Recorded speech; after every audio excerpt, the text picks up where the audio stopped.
गौरव उर्फ मोंटी बवाना के पूर्व खुर्द गांव का रहने वाला है। उसके पिता एसएसएफ में हेड कांस्टेबल है। वह बचपन से ही लड़ाई झगड़ों में शामिल रहा है और महज 10वीं कक्षा तक पढ़ा है। अपराध की दुनिया में कदम रखने के शुरुआती दिनों में उसने राजेश बवानिया गैंग के साथ काम किया और फिर वह अशोक प्रधान गैंग में शामिल हो गया। अशोक प्रधान गैंग में उसने अपनी खास जगह बनाते हुए खुद को उस गैंग का डिप्टी कमांडर बना लिया।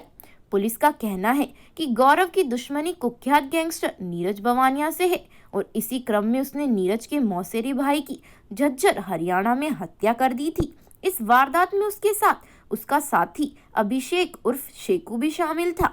गौरव बवाना थाने का घोषित बदमाश है और इस समय उसके खिलाफ 13 मामले चल रहे हैं। वह 4 मामले में वंचित है।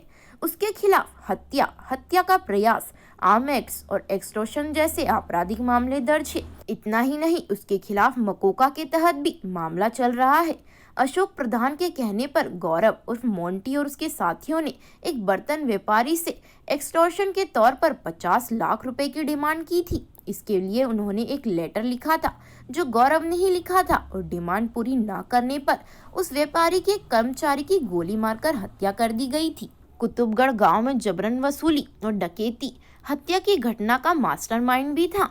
गौरव को बवाना थाने में दर्ज हत्या के एक मामले में दोषी करार दिया गया था, लेकिन दिल्ली पुलिस ने कुख्यात अशोक प्रधान गैंग के डिप्टी कमांडर गौरव उर्फ मोंटी को गिरफ्तार किया है।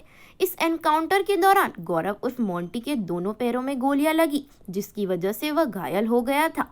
पुलिस का दावा है कि मोंटी चोरी की मोटरसाइकिल पर सवार होकर जा रहा था।